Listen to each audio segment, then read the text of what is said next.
안녕하세요, 김호준입니다. 4.25 진원 그리고 시큐리티 파일, 국정원 댓글의 지상, 그 논지를 담은 파일과 그 댓글 작업을 수행한 아이디어 비번을 담은 파일이죠.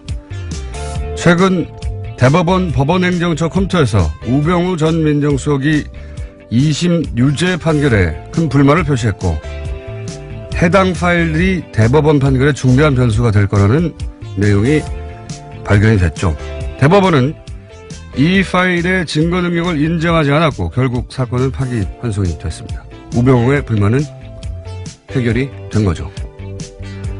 검찰이 이 파일의 작성자, 애초 자신이 작성했다고 인정했다가 나중에 기억이 나지 않는다고 진술을 바꾼 전 국정원 심리전단 소속 김모 씨를 작년 8월부터 5차례나 소환했지만 출석하지 않자 체포영장을 청구했으나 법원이 이를 어제 기각했습니다. 작년 8월부터 5차례 소환에 불응했다면 일반인은 진작 체포가 됐겠죠. 시민들이 검찰을 응원하고 사법부를 비토하는 풍경 최근 자주 벌어집니다. 이 생경한 풍경이 벌어지고 있는 이유, 사법부 스스로 제공한 겁니다. 스스로 제공한 이유 스스로 해결하지 못하면 무능하거나 비겁하거나 어느 쪽이든 사법부 신뢰 회복은 아주 멀리 물 건너 가는 거죠. 김원준 생각이었습니다.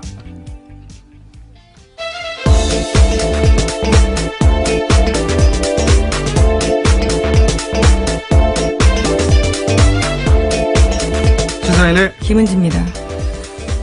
체포영장이 기각됐다는 뉴스가 이렇게 구석에 처박혀 있나 모르겠어요. 네. 기각됐습니다. 네, 그러게요. 5차례, 저는 이게 작년 8일이라고 그러죠. 깜짝 놀랐어요. 예. 저도 소환에 불응해 봤는데. 몇 번 불응하셨나요? 아니, 이 정도로 불응할 수는 없어요. 예, 그렇죠. 5차례나 불응했을 경우에는요, 보통 체포영장을 쳐서 데리고 나옵니다. 2번, 뭐 그것도 이제 변호사 통해서 일종 조율하고 그러면서 한 2번, 뭐 어떨 경우는 특수한 상황이 되면 3번 이렇게 모르겠는데 작년 8월이잖아요. 작년 8월. 이게 언제부터입니까? 이게 작년 8월부터 했는데 아직도 안 나오면 체포해야 되는 거 아닙니까? 네, 그리고 참고인이 아니라 피의자라고 법원조차 밝히고 있거든요. 그렇기 때문에 반드시 나와서 설명해야 될 부분들이 있는데 나오지 않고 있는 겁니다. 네, 이분이 이제 검찰 수사를 하니까 이제 아프셨어요. 또 아프실 예정인 분들이 많잖아요. 이럴 때는 아프셔가지고 병원에 입원해가지고 계속 안 나오고 있다가 퇴원했는데도 지금도 안 나오는 겁니다. 네. 예, 저도 법정에서 여러 차례 봤었는데요. 기억상실 증언도 굉장히 많이 했습니다. 스스로도 기억력이 부족하다는 이야기까지 했었는데 이제는 아프기까지 하신 거죠. 처음에는 본인이 작성했다고 했어요. 예, 검찰에서는 그렇게 이야기했었습니다. 네, 했는데 나중에 이제 진술을 기억이 나지 않는다고 진술을 바꾸고 대부분은 그걸 받아들여 준 거예요. 예. 본인이 기억나지 않는다고 하니까 본인이 작성한 게 확인이 되지 않는다. 이거 얼마나 편합니까? 네, 자기 이메일은 다 맞고 누구와도 공유한 적이 없지만 첨부 파일만 기억이 안 난다라는 거였습니다. 기억이 나지 않으니까 대법원이 기억나지 않는구나. 그럼 안 되지 하고 증거 능력을 인정하지 않아서 얼마나 편해요. 예, 저도 앞으로 이렇게 할 생각입니다. 무슨 문제가 생기면. 자, 첫 번째 뉴스가 뭡니까? 네, 이명박 정부 시절 국가정보원이 대북 공작금을 사용해서 전직 대통령 뒷조사를 했습니다. 10억 여원으로 김대중 노무현 전 대통령의 뒤를 캔 건데요. 검찰은 최종업 전 이명박 정부의 국정원 3차장 주도로 이러한 비밀 프로젝트가 실행됐다는 사실을 확인했습니다. 그리고 구속영장을 청구했는데요. 김대중 전 대통령 뒷조사는 데이비슨이라는 공장명으로 됐고요. 노무현 전 대통령의 뒷조사에는 연어라는 공장명이 붙었습니다. 데이비스는 뒤에서 나온 것이고 연어는 이제 노무현 대통령 해외 비리가 있으면 그 사람들을 국내로 다시 돌아오게 만들겠다는 이런 뜻이 담긴 거라고 하던데. 네, 하지만 다 실패했습니다. 사실이 아니어서요. 예, 사실무근으로 판결이 나서 실패했는데 이게 이제 실패했기 때문에 드러나지 않을 뻔했던 거죠. 예, 그런데 이게 어떻게 드러났냐 재밌습니다. 갑자기 이름 생각납니까? 네, 원세훈 전 원장. 네. 제가 오늘 멍한 상태거든요. 중간중간에 도와줘야 돼요. 네. 수면 부족으로 멍하기 때문에. 원세훈 원장이 이제 국정원 자금을 유용한 사건을 뒤지는데 그 중에 하나가 호텔 스위트룸을 개인 용도로 빌렸는데 그 자금이 대북 공작금이었던 거예요. 네, 하필이면 대북 공작금을 손을 대서요. 줄줄이 엮이게 된 겁니다. 대북 공작금을 이용해서 대북 공작 능력을 조화시켰기 때문에 북을 이롭게 했으니까 빨갱이죠. 보수 진영의 논리로 따지면 어쨌든 근데 이제 그 자금을 뒤지다 보니까 비는 구석들이 있는 거죠. 그 비는 구석들을 또 따라가다 보니까 이게 나온 거예요. 예. 이런 게 요즘 보수에서 유행하는 단어로 말하자면 정치 보복인데, 근데 이제 그 용어로도 전혀 적합하지 않은 것이 보복이 되려면 김대중 노무현 두 대통령이 이명박 전 대통령을 굉장히 괴롭혔어야 되잖아요. 그런데 사면을 해줘서 정치를 복귀시킨 게 김대중 전 대통령이고, 그리고 청계천 한다고 했을 때 서울시장, 이명박 서울시장 시절에 중앙부처가 이거 협조해주지 않으면 안 되거든요. 보수 정권이었을 때 박원순 시장이 뭐 한다고 그러면 그렇게 못하겠어요. 노무현 대통령 때는 이거 해주겠어요. 네, 아예 국정원에서 보고서까지 쓰면서 공작을 했었던 바가 드러난 바가 있죠. 박원순 서울시장. 노무현 대통령 때는 이명박 서울시장이 청계천 복원한다고 하는 게 기본적으로 대통령 되기 위한 프로젝트였지만 그래도 물이 흐르는 게 낫다. 그래서 중앙부처 협조해주라고 했단 말이죠. 무슨 피해를 입기는커녕 도움을 받은 거예요. 기본적으로 대통령 가는 길로. 이게 최소한의 인간적 도의도 없는 이거는 그냥 정치 린치인 거죠. 린치. 보복이 아니에요. 이명박 전 대통령이 한 것은 린치를 가했죠. 심지어 대북 공작금을 사용해서 그조차도 사실로 드러나지 않았다라고 하는 건데요. 근데 이제 뭐 이런 일이 있지 않았을까 짐작만 하다가 이번에 이제 원세훈 원장의 큰 도움으로 이분이 큰 도움을 많이 주시고 계세요. 예, 특활비도 이분으로부터 시작된 것이고 동상을 세워드려야 될까. 어쨌든 여러 가지가 밝혀지고 있는 와중에 당사자들이 모두 인정했다라고 합니다. 자, 대북 공작금이라고 대북 공작금. 이 대북 공작금을 또 이 자금 추적하는데 국세청이 동원돼서 예, 국세청 당시 국세청장에게 도와주세요. 예, 이현동이라고요. 네. 당시에는 국세청장은 아니었고 서울지방국세청장이었습니다. 그렇습니까? 예. 그리고 나서는 마지막엔 국세청장이 됩니다. 했죠. 예. 그때 이제 이 공작금을 받았다는 겁니다. 예, 오늘 아침 동아일보 보도인데요. 이명박 정부 시절에 이현동 전 국세청장이 위 프로젝트, 그러니까 데이비슨 프로젝트를 도운 대가로 국정원 돈 받았다라고 합니다. 수천만 원이 쓰였다라고 하는데요. 이 또한 대북 공작금이라고 합니다. 원세훈 전 국정원장이 큰 일을 하고 있습니다. 자, 새로 나온 내용입니다. 예. 대북 공작금으로 전직 대통령들 뒤를 캐다가 실패했는데 실패했던 사건이 이제 드러난 겁니다. 대북 공작금을 사용했기 때문에. 자, 다음 뉴스는요? 네, 박근혜 정부 또한 세월호 참사 특조위에 대해서 조직적인 방해, 그러니까 공작을 했다는 사실이요. 검찰 조사 결과 확인됐습니다. 여기에는 새누리당 원내 수석 부대표였던 김재원 의원, 조윤선 당시 정무수석, 그리고 해양수산부 고위 관계자가 방해 공작을 했다라고 하는데요. 최종 지휘를 한 사람은 이병기 청와대 비서실장이라고 합니다. 특조위가 방해받고 있다. 정부가 당시 박근혜 정부가 특조위를 방해하고 있다는 이야기는 특조위에서 활동하던 분들이 모두가 다 했었어요, 그때. 네, 심지어 당시에도 문건이 나온 바가 있습니다. 부정해서 네. 그렇죠. 그때는 이제 해수부 문건이 나왔는데, 이제. BH라고요. 인정하지 않았었죠. 근데 지금은, 조사가 이루어져서, 누가 그 일을 주도했는지가 이제 특정되기 시작한 건데, 여기 또 의외로 조윤선 전 장관이 등장을 하네요. 해수부 고위 관계자야, 당연히 해수부 관을 붙여니까 등장을 했을 텐데 조윤선 정무수석이 당시에 이 사안에 관여했다. 네. 이 사안이 또 기소되면 조윤선 전 장관의 형량이 늘 수가 있겠네요. 네, 굉장히 구체적으로 장소와 시간이 특정되고 있는데요. 2015년 1월 달에 세 사람이 만나서 특정 호텔에서 만났다라고 합니다. 그러면서 박근혜 전 대통령 7시간 행적 등을 조사하려고 했던 특조위 방해 공작 논의했다라고 하는데요. 여기서 제로 베이스라는 단어가 나온다라고 합니다. 그러니까 특조위 인원과 예산을 모두 축소해서 집행하라라는 의미로 보고 있다고 그러니까 합니다. 특조위 출범하기 이전 제로 베이스처럼 만들어버리라 뭐 이런 의미였던 것 같은데 이게 이제 그 이후에 벌어진 일을 생각해 보면 당시에 그 여야가 추천한 특조위원들이 있었어요. 근데 어느 날 갑자기 이 특조위원들 기자회견을 여는 겁니다. 기자회견을 하고 나서 싹 빠져버리죠. 네. 심지어 여당 추천 의원들이 특조위를 비판하면서 나가는 겁니다. 그리고 나서 그때 이제 특조위에 파견된 공무원들도 있었거든요. 공무원도 싹 철수를 해요. 그러니까 야당 추천 인사들만 남았는데 공무원들이 도와줘야 부처에서 무슨 협조를 받죠. 아무것도 못하는 거예요. 근데 복사나 팩스도 보내지 못했던 상황이라고 저도 기억하고 있는데요. 그때 이분들이 사실 엄청나게 항의했는데 언론이 제대로 다뤄주지 않았었는데 생각해 보시면 보십시오. 당시 이명기 청와대 비서실장은 사실 국정원장 출신이죠. 예. 국정원에서 이런 일을 했던 것도 드러났었죠.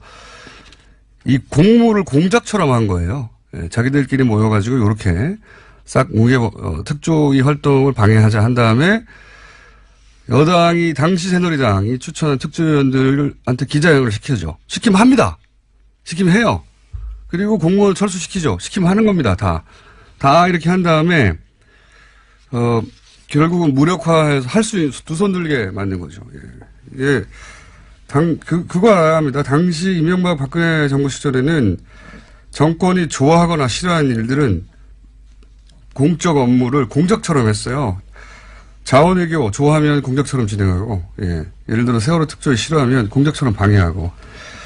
이게 이제 정말 뒤져보면 어마어마하게 많이 나올 것 같아요. 그래도 된다고 생각했거든요. 그때 당시 정권. 당시 김재원 의원은 세금 도둑이라는 프레임을 만들어서 특조위를 굉장히 비난했었는데요. 하지만 이에 대해서 김재원 의원은 조윤선 수석과 해수부 고위 관계자 따로 만난 기억 없다라고 현재로서는 부인하고 있다고 합니다. 글쎄요, 기억은 없으실 수 있겠죠. 불리한 기억은. 예, 특별한 상황에서. 근데 이제 이게 이 정도 나왔으면 제가 보기에는 곧 기소가 될 것 같네요. 예. 네, 해수부 차관과 해수부 전 장관들이 피해자 신분으로 나와서 이와 같은 사실에 대해서 진술하고 있다라고 합니다. 그러니까요. 이미 그때 만났던 그 자리에 있었던 사람들이 얘기를 하고 있으니까요. 자, 다음 수는요. 네, 현직 검사가 자신이 겪은 성추행을 폭로했습니다. 서지현 창원지검 통영지청 검사인데요. 서 검사는 가해자로 당시 법무부 간부 안태근 검사를 지목했습니다. 당시 법무부 핵심 간부에게서 사과받기는커녕 인사상 불이익까지 당했다라고 이야기하고 있는데요. 또 성추행 사실을 당시 최교일 법무부 검찰국장, 그러니까 현재 자유한국당 의원이 앞장서 덮었다라고 주장도 했습니다.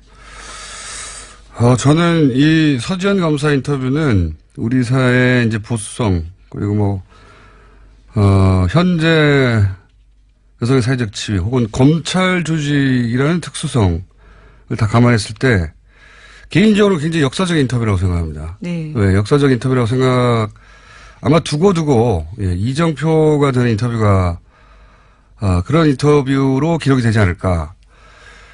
굉장히 힘든 인터뷰군요, 이게. 네, 굉장한 용기를 냈다라고 봅니다. 예. 이 인터뷰 본인도 용기를 냈겠지만 인터뷰로 인해서 많은 같은 처지에 있는 여성들이 위로도 받고 격려도 받고 그리고 용기도 되고 그래서 더 적극적인 폭로로 이어지는 이제 계기가 됐으면 좋겠는데 이게 헐리우드의 제작자 하비 웨인스타인인가요? 예. 그 사람에게 당했던 알리사 생각이 안 나네요. 네, 제작자와 배우들이 많습니다. 네, 예, 많습니다. 최초 폭로가 알리사 도시 이름인데 이탈리아 기억이 안 나네요. 알리사 못 로마인가? 알아들어서 죄송합니다. 알리사 로마인가요? 베네치아인가요? 밀라노인가입니다. 밀라노의 폭로로부터 시작된 건데 그래서 미투 해시태그가 전 세계를 휩쓸었죠. 예, 작년에 올해의 인물로 뽑히기도 했습니다. 이와 관련된 인물들이요. 우린 조용했어요. 예, 그런 일이 없어서가 아니라 그 일을 공개했을 때 입을 수 있는 피해가 굉장히 들었던 거죠. 예.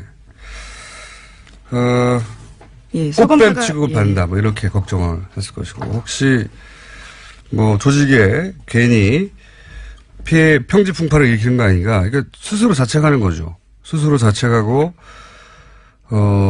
이 사회 시선을 내면화해서 잘못은 내게 있는 게 아닐까. 맨맞는 안의 증후군 같은 거죠. 예. 그런데 이제 그걸 서지현 현직 검사를 깨고 등장한 겁니다. 저는 대단한 인터뷰였다고 생각이 들고 이걸 제가 했어야 되는데. 네, 어제 원래 글을 먼저 올렸었는데요. 관련 글에서는 캠페인이 미투 해시태그 달았다라고 합니다. 네. 그리고 관계자들의 반론도 말씀드려야 될 것 같은데요. 안 전 국장은 오래된 일이고 술 마신 상태라 기억이 없지만 있었다면 사과한다라고 하고요. 최교일 의원은 전혀 기억이 없다면서 왜 나를 끌어들였는지 이해하기 어렵다라고 주장하고 있다고 합니다. 예, 밝혀지겠죠. 예.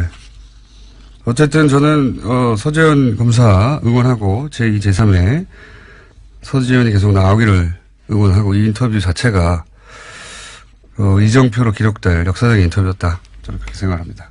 다만 아쉬운 것은 내가 했었어야 하는데. 예, 대검 감찰본부에서 계속해서 조사하겠다라고 하니까요. 이후 상황들도 팔로우하실 수 있을 것 같습니다. 알겠습니다. 오늘은 인터뷰가 많아가지고 바로 이어가지고 저희가 어제도 민의를 하나 했기 때문에 민의를 하나 준비했습니다. 안철수 대표 비서실장 송기석 의원 스튜디오에 직접 나오셨습니다. 안녕하십니까? 네, 안녕하십니까. 송기석입니다. 전화와 통화만 하다가 반갑습니다. 어제 이상돈 의원도 직접 나오셨기 때문에. 아, 그러셨어요? 네, 직접 나오시는 게 좋을 것 같아요. 혹시 이 자리에 앉으셨습니까? 바로 그 자리에 앉아 계셨습니다. 네. 똑같은 시간대에. 예. 우선 돌아올 수 없는 다리를 걷는 건 맞죠, 이제? 예, 그런 것 같습니다. 사실 그렇죠. 어제 그제 일월 28일 이른바 이제 통합 반대하는 이른바 민평당 측에서는 장준이 발기인데 이렇게 하고 그리고 통합 추진하는 국민당 안철수 대표 측에서는 당무위 열어서 179명 징계함으로써 사실상 끝난 거죠, 이제. 돌아올 수 없는 다리를 걷는 거 아닌가 그렇게 보입니다. 알겠습니다. 어차피 이제 돌이킬 수 없는 일이면 그냥 핵심 몇 가지만 여쭤보겠습니다. 지금 최근에 논란이 되는. 예. 그 전당대회 때 이제 당원을 이것저것 바꾼 거 이것에 대해서 반대쪽에서는 꼼수라고 하는 평가에 대해서는 어떻게 생각하십니까? 당원 자체를 바꾸지는 않았습니다. 그렇지 않아도 당규문만 바꾼 겁니다. 그렇죠. 이제 당원까지 예를 들자면 그러니까 대표 당원에 의한 투표 방식의 전당대회가 아닌 다른 거기다 또는 추가하거나 그걸 논란이 있었는데요. 일단 정면 돌파한다는 측면에서 당원은 개정하지 않았고 당규만. 예, 당규만 이제 그 전당대회 방식에 대해서만 좀 당규를 바꿨는데 이게 좀 여러 면에서 꼼수다라는 평가에 대해서는 어떻게 생각하십니까? 네, 새벽 6시에 시작한다든가 보는 입장에 따라서는 그렇게 볼 수도 있는 것 같습니다. 왜냐하면 전통적인 의미에 그러니까 한 장소에 특정 시간에 모여서 거기서 잠깐 토론 후에 투표하는 그런 형태가 전통적인 전당대회 아니겠습니까? 그렇지만 이 현대 이 뉴미디어 시대에 와가지고 과연 그 방식을 꼭 고수한 게 옳으냐라는 측면인데요. 거기에 이제 다른 걸 더 가미했다고 볼 수 있을 것 같습니다. 근데 모집단을 줄이려고 대표당원한테 전화해서 모집단을 10,000명을 한 절반 가까이 쳐낸 것도 포함해서 의장 권한을 사실상 무력화하는 디테일한 몇 가지 장치 이런 건 사실 반대파가 이렇게 했으면 안철수 대표 측에서도 가만 안 있었겠죠. 예, 분명히 제가 보기에도 논란의 소질이 있습니다. 다만 대표 당원 같은 경우는 거의 한 이제 6,500, 한 7,000명 가까이 다시 회복된 상황이고 그게 뭐냐면 결국 당비를 내지 않은 분들 또 연락이 안 되는 분들을 어떻게 대표 당원 지위를 유지할 것인지 여부가 이제 핵심이었던 것 같습니다. 핵심은 그게 아니라 어떻게든 통합을 하려고 하다 보니까. 그렇죠. 그런 측면도 있죠. 그런 측면이 다 아닙니까? 예, 그렇죠. 전대 이제 가결을 위해서 사실 그렇게 그렇습니다. 인정하겠습니다. 갑자기 훅 인정하시면. 네. 자. 그리고 또 한 가지 계속 언론에 등장하는 게 이상돈 의원 비롯해서 통합에 반대하는 세 분의 비례대표. 네. 세 분보다 더인지는 모르겠지만 어쨌든 드러난 건 세 분. 이분들의 출당을 본인들은 요구하는데 안철수 대표가 혹시 이걸 해줄 가능성이 조금이라도 있을까요? 그 전에는 아무래도 이제 정당의 자산이다. 당시 총선 당시에 정당을 보고 투표한 거 아니냐 그런 측면에서 임으로 할 수 없다라는 원칙적 원론적 입장을 표현하다가 어제 그제 이제 그 당무위 전에 입장 발표를 하면서 이제 나가세라 사퇴 요구까지 했습니다. 근데 사퇴하면 의원직을 요구. 그러니까요. 그래서 제가 보기에는 지금 우리 당 상황은 좀 통상의 상황은 아니라고 봐야죠. 더더군다나 사실상 분당 상황 아니겠습니까? 이런 경우는 그게 과연 그 의원직을 유지해 주는 게 오느냐 아는 게 오느냐. 다만 정치적 상황 변화에 따라서는 정치적으로 해결해야 되지 않겠습니까? 정치적으로 해결한다는 것은 유승민 대표의 표현에 맞춰서 이해하면 출당시켜 주라는 건데요. 네. 안철수 대표가 그렇게 할까요? 아마 상황에 따라서는 그렇게 갈 수도 있을 것 같습니다. 왜냐하면 그건 절대 안 된다고 말하는 것은 좀 통상의 경우와는 다르기 때문에 제가 이제 이렇게 그렇죠. 말씀드린 겁니다. 안철수 대표가 국민의당 창당할 때도 민주당 소속 비례 얘기 여러 번 나오지만 네, 그랬습니다. 언론에서도 그러니까요. 민주당이 요구했고 민주당에서 출당시켰죠. 실제 경남 도의원 그렇게 해줬고. 그러니까 안철수 대표 자신은 했는데 인사동돈 의원은 안 된다. 이거는 앞뒤가 안 맞췄습니까? 그렇습니다. 그 측면이 있습니다. 네, 그래서 제가 그렇게 인정해버리시면 어떡합니까, 이거. 게다가 표면적 이유가 뭐라고 하든 결국은 민평당 덩치가 커지면, 안 되니까 안 해주는 거라고 다들 생각하지 않습니까? 그 측면도 있고 사실상 이렇게 민평당이 교섭단체 이상이 커진다면 이건 정상적인 통합으로 제가 봐도 보기 어려운 거 아니겠습니까? 이게 네. 아니 통합 합당이라는 게 저는 국민의당의 외연 확장이고 사실상 흡수라고 생각하지만 형식상 통합이지만 그렇다 하더라도 이건 마이너스 통합 이건 의아해 할 거 아닙니까? 그러니까 그런 측면에서도 자기가 욕먹지 않으려고 그리고 남이 잘 될까 봐 막는 거잖아요.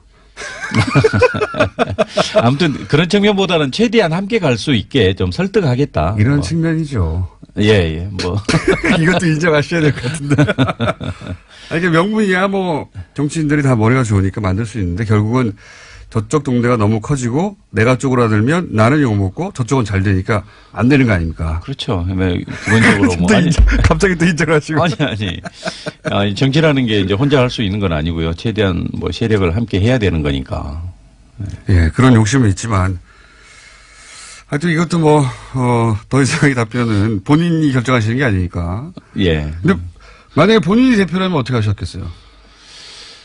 저는 실제 창당 과정에서 또 당선 과정에 그분들도 많은 노력을 한 건 사실입니다. 예. 비례대표라고 해서 가만히 있어 비례대표 된 거 아닙니다. 당연하죠. 예. 예. 그렇기 때문에 결국 그분들의 합류도 표에 예. 도움이 됐어요. 그렇죠. 실제 예. 이제 그 상황에 닥쳤을 때 지금 이제 그 직전 단계까지 왔지만 그 상황에 닥쳤을 때 진지하게 논의해서 당원과 국민들이 납득할 수 있는 방법으로 해결해야죠.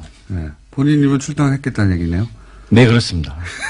우리 쉽게 말씀하시고 이거 인정 송기석 선생이라고 지금 문자가 올라오고 있는데 그런데 그 최근 언론에서는 이게 언론이 하도 뭐 오보도 많고 소설도 많긴 합니다만 언론에서는 비서실장 송기석 예, 안철수의 비서실장 송기석 이렇게 쭉 보도되다가 최근에 안철수 대표 거래를 좀 두기 시작했다라는 표현이 등장하기 시작했어요. 예. 이게 이 보도가 나온 게 어떤 맥락에서 나온지 알고 계십니까? 그리고 이게 사실인가요?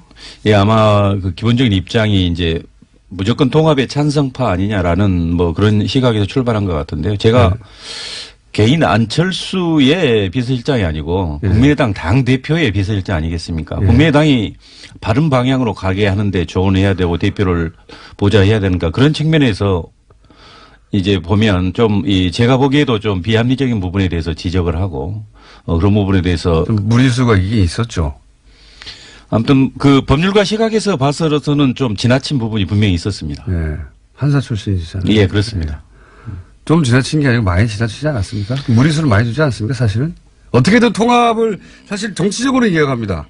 통합을 안 하면 정치 생명이 이제 끝장날 판까지 사실 판이 벌어졌으니까 가긴 가야 하는데 그 과정에서 무리수가 있긴 있었죠. 예, 충분한 소통이나 설득이 좀 부족했던 건 맞습니다. 그리고 절차적으로도 다소가 아니고 꽤 좀 미흡한 측면도 있었죠. 예, 예. 예. 아니, 이게 다 인정해버리시면 좌우 각이 서야지, 이렇게. 아니, 왜 머리를 쥐어 뜯으세요? 예. 지나친 인정. 근데 이런 식으로 객관적으로 보면 그런 면도 있다 얘기하다 보니까 예. 기자들이 그럼 그 사이가 멀어졌나? 이렇게 생각하는 거군요. 해석을 한 거군요. 예, 이제 그렇게 본 것 같지만 그러나 아까도 말씀드렸다시피 국민의당 당대표 비서실장의 역할은 충실하고 있습니다. 국민의당이 바르게 가야 된다. 하지만 개인적으로는 뭐 아쉽거나 이건 너무했다는 부분도 있긴 있다. 예, 지나온 과정 보면 네, 그렇습니다. 그렇군요. 자, 그러면 개인적으로 통합하면 글로 가십니까? 아니면 무소속 됩니까? 아니면은 좀 생각해 보셔야 됩니까? 지금 상황에서는. 그런데 저는 이렇게 생각할 때 통합이라는 것이 결국 저는 국민의당이 중도개혁에서 외연 확장인데 그래서 외연 확장의 범주 내에 개혁적 보수니까 바른정당 다수가 포섭된다고 보는 겁니다. 그렇기 때문에 그 방향이 옳다. 원칙적으로는 그렇게 생각하지만 그러나 이런 형태의 분당 마이너스 통합 이건 바람직하지 않다는 게 제 생각입니다. 그래서 이제 앞으로 남은 방법은 실제 17분은 이제 거의 분당의 길로 갔고 나머지 중재하는 의원들을 이분들을 어떻게 설득할 것인가. 그럼 안철수 대표께서 그분들 따라 양보를 할 것인지 아니면 더 설득할 것인지 아니면 바른정당 의원들이 실제 개별 입당으로 해서 이런 문제를 해소할 것인지 그런 건 결국 정치적 역량 또 정치적 결단의 문제 아니겠습니까? 이제 실제 그 상황이 닥치면 저도 판단하겠습니다. 판단하겠다는 말씀은 무조건 합당 통합화 쪽으로 가는 건 아니라는 거네요. 네, 그렇습니다. 이거 처음 듣는 이야기인데 거리 멀어지신 거 맞네요. 아니 뭐 정치적 상황에 따라서는 어떤 생각하느냐는 분명히 생각 차이가 존재할 수 있죠. 하여튼 이제 당 대표의 비서실장으로서 그 역할을 충실히 해 왔고, 예. 그래서 개인 감정 없이 해왔으나 그 사이에 직접 보고 겪은 과정 속에서는 이게 좀 무리한 부분이 있다. 만약에 비서실장이 아니었으면 비판하셨을 만한 사안이 있었다는 얘기네요. 그죠? 그렇죠. 또 내부적으로는 또 순서리도 계속 했고요. 네. 네. 그러다 보니까 이제 최후의 결정의 순간이 다가오고 있는데 그럴 때는 마음을 결정하셔야 되는 거 아닙니까? 예, 그래야 되겠죠. 그런데 지금 무조건 통합은 아닌 것으로 그거는 내가 고민해 봐야 한다. 이 정도 선까지 오신 거군요. 네, 그렇습니다. 멀어지신 거 맞는 것으로 오늘 인터뷰를. 네. 저희가 그 이상돈 어제 의원만큼 대립각이 쓰는 시간, 그 대립각이 쓰고 그 시간만큼 드리려고 했는데 이게 다 인정하셔가지고 시간도 다 썼고 대신 저희가 따로 한번 모셔야 될 것 같습니다. 따로 한번. 서정검사 말고요. 저를 또. 네. 네, 좋습니다. 법률 용어가 갑자기. 자, 아니, 어제 이제 반대파와 사실은 찬성파의 대립구도로 이제 모셨는데. 예. 약간 가운데로 오셨기 때문에. 게다가. 아니, 근데 저는 그 반대하는 분들의 그 논리에 대해서는 수긍을 못 합니다. 알겠습니다. 이게 어떻게 호남을 버리고 탈호남이고 뭐 햇볕적절을 버리고 그런 보수 대합이고 이건 전혀 동의하지 않습니다. 동의하지 않지만 예, 그렇다고 예. 통합파의 그대로 자동으로 따라갈 거라는 생각은 다른 사람들이 그렇게 생각하는 그건 오산이다. 나는 나의 판단을 새로 다시 시작하겠다. 예, 통합은 원칙이 맞지만 이런 형태의 이렇게 분단까지 가는 이런 바람직하지 않다고 생각합니다. 알겠습니다. 오늘 여기까지 하겠습니다. 약간 멀어진 걸로 확인된 송기석 의원이었습니다. 감사합니다. 네, 고맙습니다. 2주 전 목요일 날 JTBC에서 가상화폐 토론회가 있었습니다. 굉장한 화제였습니다. 특히 유시민 작가 단연 주인공이었죠. 네. 직접 오셨습니다. 안녕하십니까? 안녕하세요. 네. 샤랄랄랄라 이건 또 무슨 음악이야?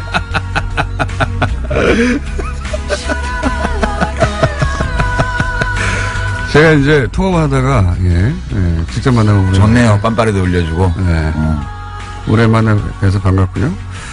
근데 이제 토론 이건 뭐 사적인 불만인데 토론회 하는 시간과 날짜가 하필이면 블랙하우스 개업식 직전에 일부러 그날 잡은 거죠. 그건 이제 썰전 제작진이 네. 그 사장실에 가서 네. 경쟁사에서도 할 수 없는 비윤리적 그 행위라고 엄청 그 비난을 했대요. 아, 스스로? 왜냐면 썰전 방송 직전이었는데 썰전에서도 이걸 다뤘거든. 아하. 썰전에서 다뤘는데 또 했구나, 앞에서. 그렇지. 예. 그래서 썰전 제작진이 이거는 경쟁사 사이에서도 할 수 없는 차마 비윤리적인 행위라고 그러니까 하더라고요. 블랙하우스 개업식을 망가뜨리려고 하는. 그만큼 이 문제가 급한 문제여가지고. 그러면 이 문제는 결국은 손석희 사장님의 음모네요? 그렇지.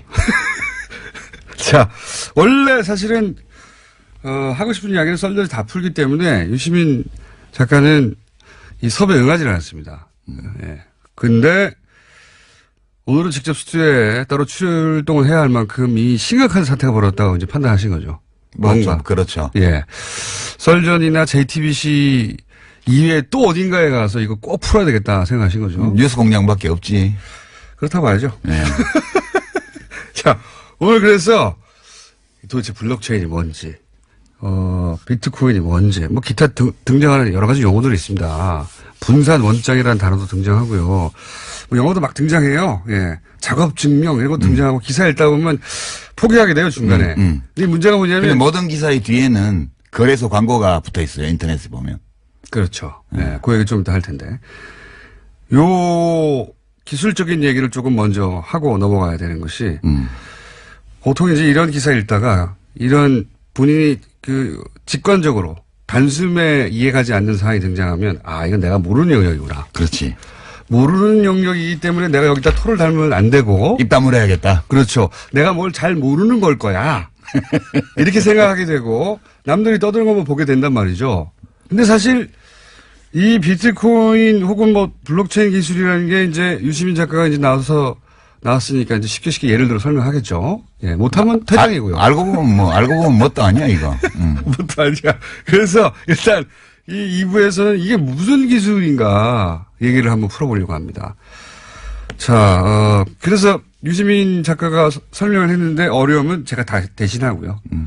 그리고 필요 없으니까 3부는 안 나오는 것으로. 예. 이게 인류 역사상 있었던 수많은 투기 사건, 사기 사건 중에 가장 난해하고 우아한 사건이에요. 난해하고 우아한 그 뒤에 뭐 하나 붙는 거 아닙니까? 사기 사건. 사기 사건, 난해하고 우아한 사기 사건. 자, 그럼 우선 이 블록체인 기술이 뭡니까? 어떻게 하자는 겁니까? 블록체인 기술은 이제 블록을 순차적으로 만들어서 거기다가 정보를 입력하는, 거래 정보를 입력하는 그런 장부 만드는 기술인데요. 이게 우리가 보통 장부를 보면 뭐 200쪽짜리 장부가 있잖아요. 그러면 거기에 순서대로 다 모든 거래 내역을 기록하잖아요. 근데 이거는 블록이라는 건 장부의 한 페이지. 그게 원래 장부가 없고 누가 한 페이지를 만들고 그다음에 일어나는 거래 기록은 그 다음 페이지를 누가 만들면 그 페이지에 다 기록이 되는 거예요. 그래서 이 첫 그걸 페이지 다 공유해요, 같이. 공유라기보다는 그걸 늘어놓는 거지. 그거를 그 원장을 가지고 싶은 사람은 가질 수 있게. 이거 요렇게 설명해가지고 저희 PD가 저 IT 바보거든요. PD 표정을 보니까 이해를 못했어요, 지금. 멍하게 있는 거 보니까. 그러니까 우리 돈 거래하는데 그 기업 장부나 혹은 뭐 은행 장부에 돈이 들어오고 나간 게 기록이 돼 있어야 되잖아요. 근데 그거 은행 필요 없이 우리끼리 그냥 사람들끼리 누군가가 장부를 만들면 그 장부에 막 기록이 되게 하는 거야. 장부 한 페이지가 블록 하나예요. 장부 한 페이지가 블록 하나고. 블록체인은 뭐냐 하면 첫 번째 장부에 이름이 있어. 그게 제네시스 블록이라 그래서 원조 블록. 거기에 장부 맨 끝에 나오는 기록 하나가 그 다음 페이지 맨 위에 올라가고. 그렇죠. 자세히 하시네. 그 다음 페이지의 맨 끝에 엔지니어 아니시면서 자세히 하시네. 그래서 그 페이지마다 이름이 정해지는 거예요. 순서대로. 맞아요. 그러면 페이지 이름을 보면 그 앞에 페이지가 어느 쪽 페이지고 뒷 페이지가 어느 페이지인지 다 알 수가 있어. 그렇죠.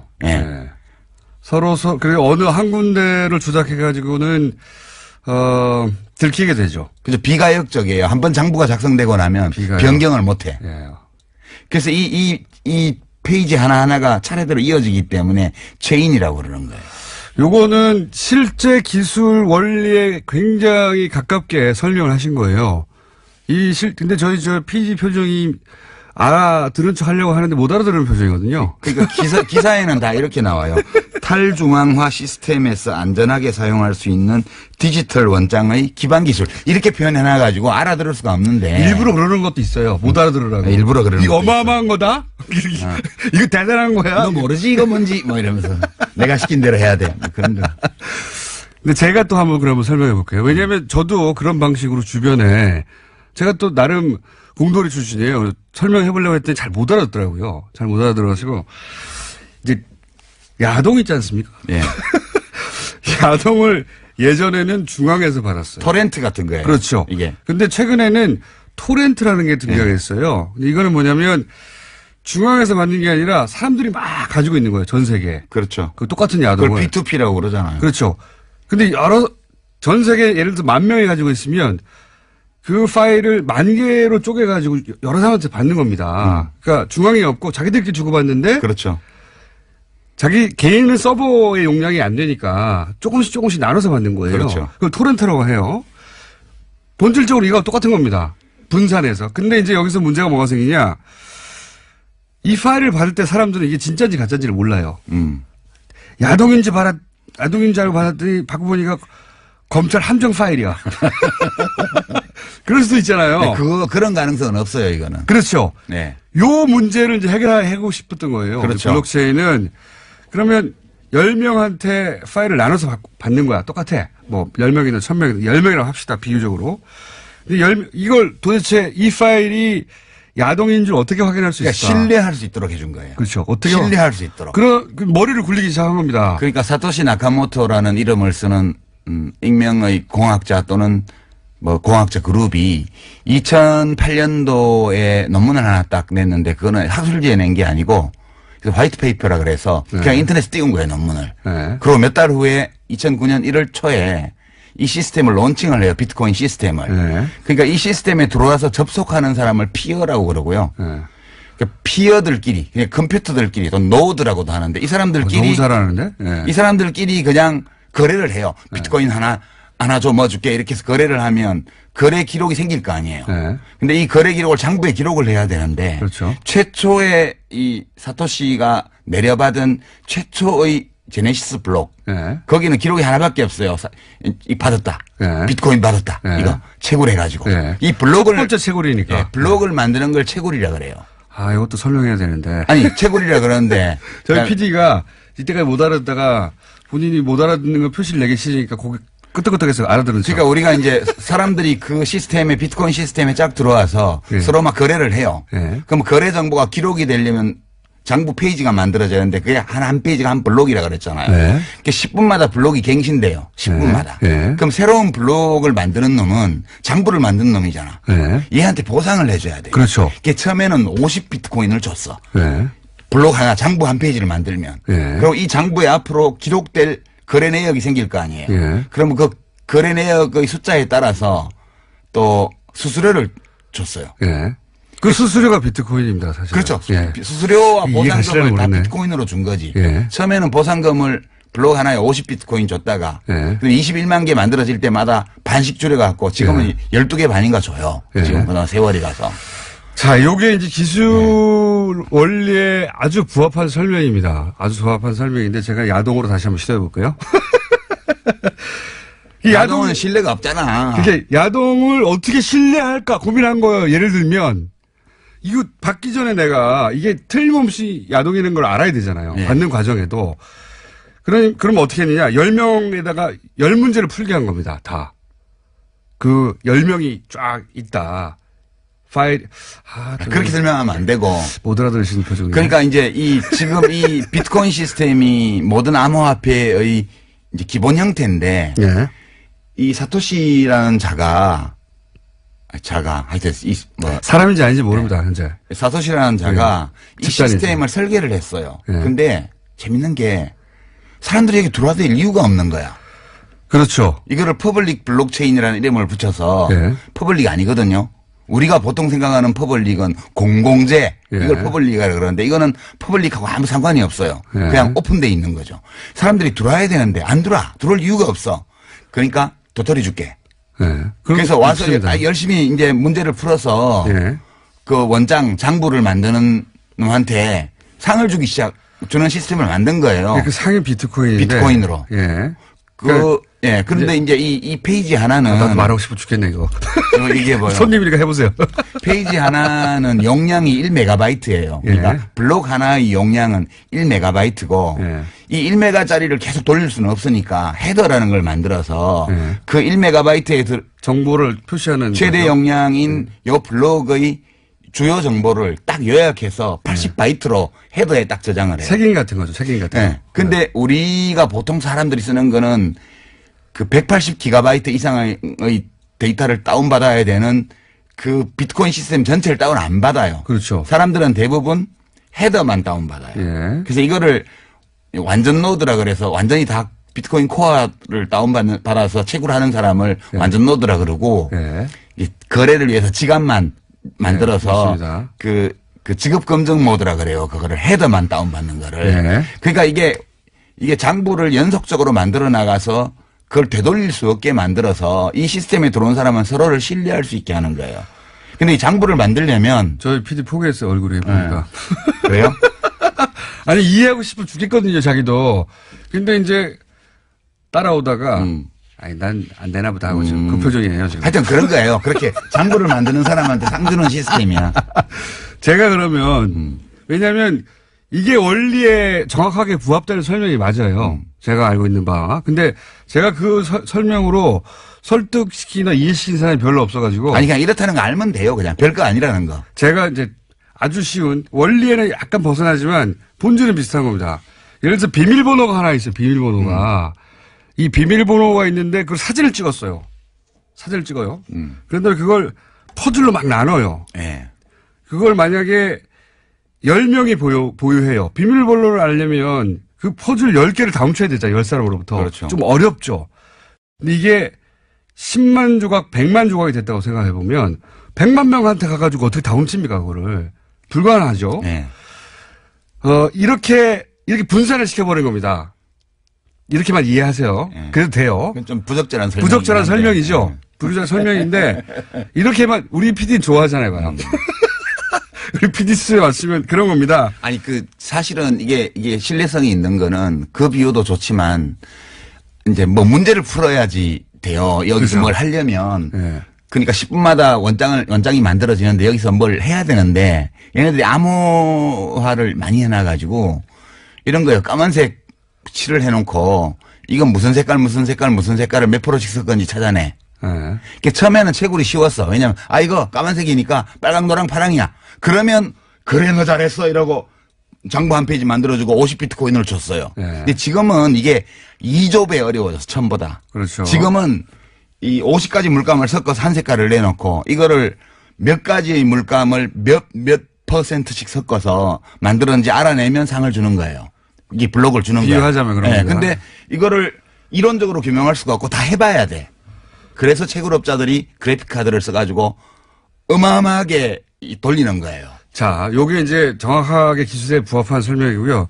제 방식으로 퍼즐을 이제 해볼게요. 퍼즐을 맞춰야 되잖아요. 네. 그래 비밀을 알고 싶어요. 돈을 훔치고 싶어서. 그렇지. 퍼즐을 맞춰야 되는데 조각이 너무 많아요. 조각이 너무 많으니까 컴퓨터가 많이 필요해요. 그렇죠. 예. 그런데 이걸 개인이 할 수 없으니까 이제 이걸 해주고 수수료를 받는 거예요. 그게 채굴업체예요. 예, 그게 채굴이고 그때 수수료 받는 게 비트코인입니다. 채굴이라는 게 조각을 맞춰주고 이게 조각이 다 맞고 이게 가짜가 아니야. 라는 게 누군가 대신해줘야 되는 건 조각이 너무 많아. 그렇게 생각하시면 됩니다.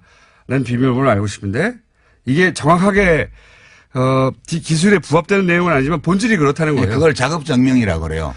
그렇죠. 그 과정을. 예. 그러니까 이게 맞나? 안 맞나? 네, 수학 문제를 푸는 게 아니고 수많은 경우의 수를 직접 대입해 봐야 되는 거라 가지고 그러니까 컴퓨터가 많은 놈이 이기는 거예요. 10분마다 하나씩 블록이 만들어지니까. 예. 그러니까 어마어마한 그 양의 그래픽카드 GPU를 설치해 놓고 그거를 쪼개서 10,000대 가지고 작업하면 100대 가지고 하는 놈보다 100분의 1의 시간에 할 수 있는 거지. 예. 그래서 전기를 많이 먹는다는 것이고 어마어마하게 먹는 거지. 어마어마하게 쌓아놓고 하는 거예요. 컴퓨터 한 대에 할 수 있는 일이 아니니까. 근데 문제는 예.